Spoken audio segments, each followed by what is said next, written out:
Right now on Inside Texas Politics, after the devastating Central Texas floods, bipartisan support for new flash flood warning systems. Governor Abbott adding it to the upcoming special legislative session.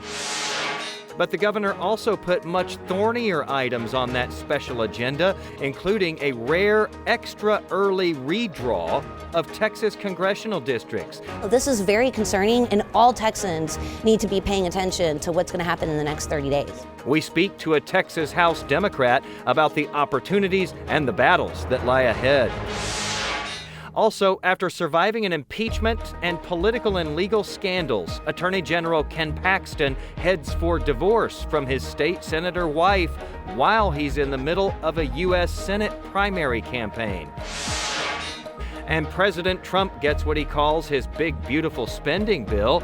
We hear from a Texas Republican representative who called that bill morally and fiscally bankrupt, and then hours later voted in favor of it. Frankly, this bill is the beauty and the beast, all in one bill. Inside Texas Politics starts right now. Inside Texas Politics with Jason Whiteley starts now. And hello to everyone across the state. Thanks for being with us on Inside Texas Politics this week. I'm Jason Wheeler, in for Jason Whiteley. Let's get first to some of your big political headlines this week. Governor Abbott has called a special legislative session, and one of the charges to lawmakers is to strengthen flash flood warning systems across the state. This, of course, comes after catastrophic flooding in central Texas that claimed well over 100 lives, with many more people still missing. Past attempts to improve Guadalupe River warning systems have failed, but State Senator Paul Bettencourt is planning to propose deployment of civil defense sirens along flood-prone rivers across the state. A controversial Texas immigration law remains blocked. The conservative Fifth Circuit Court of Appeals ruled against the state and upheld a lower court's block on the 2023 state law that allowed local police to arrest people suspected of illegally crossing the border into Texas. The appeals court reaffirming that immigration enforcement is exclusively a federal power. Texas Attorney General Ken Paxton, by the way, vowing to appeal that decision. The Attorney General is headed for divorce. His wife, State Senator Angela Paxton, filed to end their 38-year marriage, alleging infidelity on his part, but he blames the split on pressures of countless political attacks and public scrutiny. AG Paxton has been dogged by legal and political scandals. Almost 2 years after he was acquitted in an impeachment trial, he just dropped a legal challenge, too, so the state will have to pay $6.6 million to some of his former top deputies who say they were fired after reporting him to the FBI. As we reported right off the top here, Governor Abbott is calling lawmakers back this month for a packed special session following the tragic loss of life from the Central Texas floods. A better warning system for flash flooding tops that list and appears to have bipartisan support. But unity disappears as you go down the governor's to-do list for lawmakers, which includes contentious items that could have national implications. Representative Mihaela Plesa, the Democrat representing District 70 in Plano, joined us to discuss the governor's list. I don't think anyone knew how many things he was going to put on that wish list for this special session, but at least one area I think we're probably going to see very broad agreement, and that is the need to improve emergency communications and sirens and that sort of thing for Texas rivers, and to really have a look at that considering what happened in Central Texas.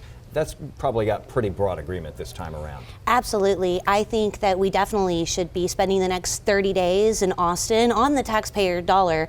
A special session costs the taxpayers $1.5 million.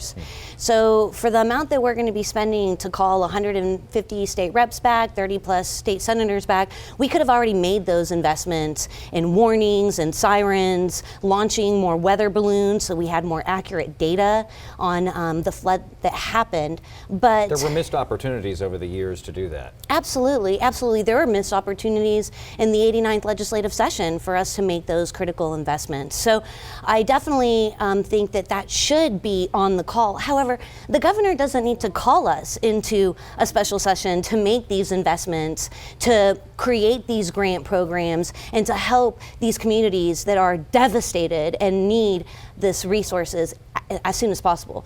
But my concern is the other items that we saw on the call. This is an 18 agenda call that we're seeing, and that's a very short period of time to deal with the things that we're seeing on the call. We're seeing attacks on election workers, we're seeing attacks on women's health care, attacks on the LGBTQ community. So yeah, it's definitely not a special session. And then one of the ones that you didn't mention there is a behemoth in its own right and could take an entire regular session, and that is redistricting. The call has been made to redistrict the congressional districts here in Texas. The governor wants that done this time around. We just got done with that in 2021, and here we are again. Absolutely. I think that this is an obvious call from President Donald Trump to Governor Abbott to ask him to redraw these maps, because he's afraid that Republicans stand to lose seats in the next midterm election. And they can't afford to lose many. They're 3 seats away from being in the minority in the House. If Democrats could pick up 3 seats and fill the vacancies that are there now. And we are talking about targeting communities of color and silencing their voice. This is unprecedented. It is unusual for us to go back in and redraw congressional lines, any lines, in a mid-decade. We need to have transparency. We need to have community input. We need to have accountability for what we're doing. And so, no, this is very concerning, and all Texans need to be paying attention to what's going to happen in the next 30 days. Yeah, these districts usually stand for 10 years, not the case this time around. And as it stands right now, Texas has 38 congressional districts. 25 of those are Republican now. 12 of those are Democrat. We have one that's vacant that was Democrat that'll be filled later this year. And I've seen some conjecture that some Republicans think that they might be able to pick up 5 more congressional seats here in that Texas. speaks for itself. Look, redistricting should be about representation, not manipulation. And that's exactly what is happening right now with the governor putting this on the call. All right, let's bring in our roundtable here now. We've got Bud Kennedy from the Fort Worth Star-Telegram, Ashley Godot, the managing editor of political content at KVUE in Austin, and Ian Mitra from the Texas Tribune. Thanks all for being here. We're going to talk about redistricting more later on. There's a lot to get into there. But I want to talk about this idea. You know, they want to put these sirens, they want to put warning systems in place there along rivers across Texas that are prone to flash flooding. But they also want to improve emergency communications between first responders. That's going to be a tough call itself. Ian, let's start with you on that. Yeah, it's going to be a difficult task, and it's also going to be something that they have to address too, because also the connectivity across the state is different. As you know, as Carroll County officials have talked about too, you know, cell reception is different there too in terms of access. So they're thinking about all of these things going into this special session: sirens, improving flood gauge, you know, and also improving, you know, flood tracking as well. So there's a lot that they're going to have to tackle. Ashley, we've heard about this from first responders time and again as they pour into these big events like this, and it's all hands on deck, but they can't talk to each other. Yeah, I mean, I think we saw this, a great example of this, of where we saw just how big that issue was with the Uvalde school shooting, right? We saw that was one of the major complaints that they had. So we've known that it was a problem for a little while now. How easy is it to fix is, I think, the bigger question that lawmakers are going to be faced with. Is this something that is going to take years to build out? You need the infrastructure. What exactly do you need? What is the problem? Why is it not working? A lot of things to figure out in 30 days. Yeah, Bud, this is going to be a really tough item, just this one. Well, just fixing communication starts with House Bill 13, which was in the legislature. Other states have done this. They create a statewide communication system emergency workers can share. You know, I looked at the flood in Colorado in Estes Park that was very similar almost 50 years ago now. They came in, they added automatic flood alarms, they added more sirens, and they simply put up signs that said, climb to higher ground in case of flash flood. Don't drive away. And they put up signs talking even back then about how to sign up for reverse 911. We would call it code red now. Just let people know you're in danger and here's how to get alert. Well, the will is there, the money is there. Let's see if they can get this done. All of you, thanks for that. Stick around. We're going to do the Reporters Roundtable again later on. We still got much more to come. Still ahead, questions about how the Central Texas flash floods turned so deadly.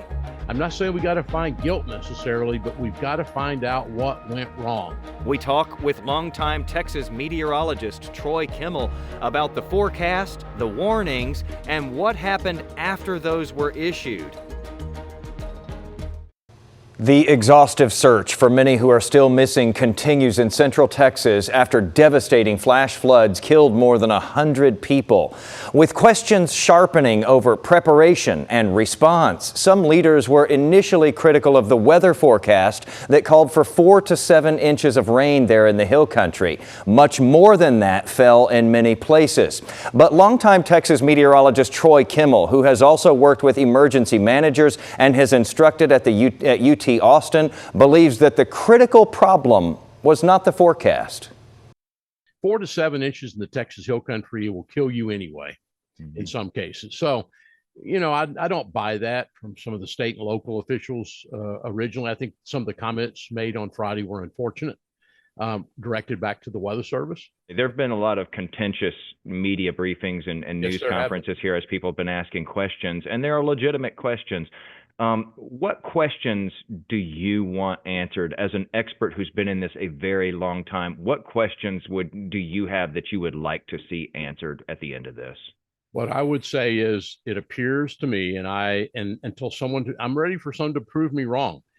I think the National Weather Service process worked, and I know that they hit the button on that console and sent those warnings out to weather radio, to the WIA, and everywhere else. And that's what goes to wireless. So we got that done.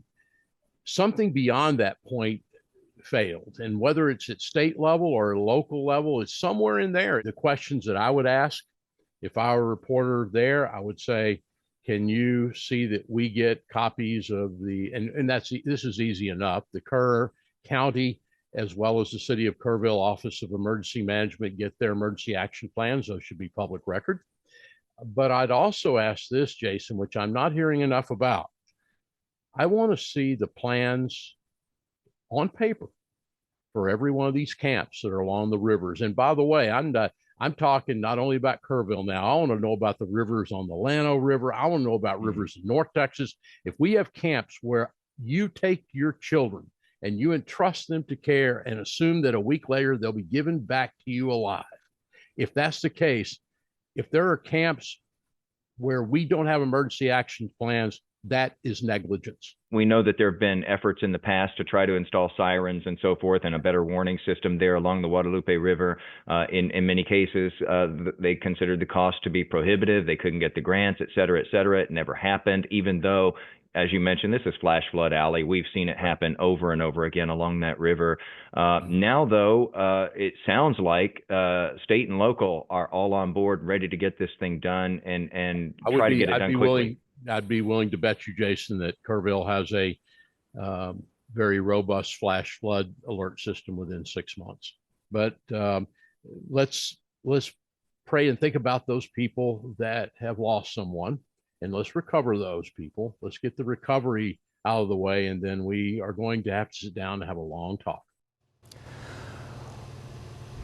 And we had a long talk with Troy. We've got much more from him in this week's episode of our Politics podcast. We're also sitting down in that podcast with Chris Lawrence, who was down in Kerr County covering the flood and the aftermath there. The stories that stayed with him and his thoughts about going forward from here. Our episodes drop every Sunday, but this one came out early just because of the gravity of this story. You can get it wherever you get your podcasts. Well, President Trump got what he called his big, beautiful bill by July 4th, the deadline he had set. The spending mega bill includes $4.5 trillion in tax cuts, offset by steep cuts to programs like food assistance for the poor and Medicaid. And it will add an estimated $3.3 trillion to the national debt. Every Texas Republican in Congress voted in favor of it, including District 3 Representative Keith Self of McKinney, who held out and criticized the bill right up to the point where he voted in favor of it. At one point you said House leadership, Republican House leadership, wants to cram this broken bill down our throats. You complained that the Senate's version of the bill was morally and fiscally bankrupt, but then hours later you voted for that same bill. This bill is the beauty and the beast, all in one bill. And that's the way it is. It was a must-pass bill because the tax cuts were going to pass. We had to pass the tax cuts. Is that the beauty? That's the beauty. Okay. Because every family in North Texas would have seen a $1,500 or so tax increase if we had not done that. Now, the Congressional Budget Office estimated that this bill would increase the debt by $3.3 trillion over 10 years. You've talked about going to Washington to clean up that sort of mess and not add to the debt. How difficult was it for you then to hold your nose and vote for something that could add $3.3 trillion? Well, frankly, I voted no on the rule. Now, you have to pass the rule before you can vote on the bill. I voted no on the bill on the rule for until about 3 o'clock in the morning. We pulled an all-nighter last Wednesday night. So what changed in there by the time you got to 3 a.m.? Because at 1 a.m. the White House started negotiating with us for things outside of the bill, what they will do to offset the beast in this bill. And I've heard criticisms from Democrats on this, basically, alluding to these being sort of backroom deals that we don't have the information on here. But what would you call it, and when will we know what you're talking about? We call them significant commitments. Okay, and when will we know about that? Well, they'll be rolled out over time by the leadership and the administration. Weeks, months, years? All the above. Weeks and months, I think, is a fair consideration. Let's talk a little bit about another one of the estimates from the Congressional Budget Office. They estimated 11.8 million more people are going to go without health coverage because of this bill over those 10 years. The Kaiser Family Foundation, KFF, estimates that Texas stands to lose $39 billion in Medicaid funding over 10 years, causing an estimated 200,000 Texans to not have health coverage. And they say an additional 1.7 million Texans might lose coverage because of the Affordable Care Act tax credits going away. You can argue with numbers in there. They've put that together. This healthcare being threatened was a potent weapon for Democrats in the first Trump term in the midterms. Are you worried about history repeating itself there? Not at all, because we have two segments of this. One is the illegal immigrants that should not be on Medicaid.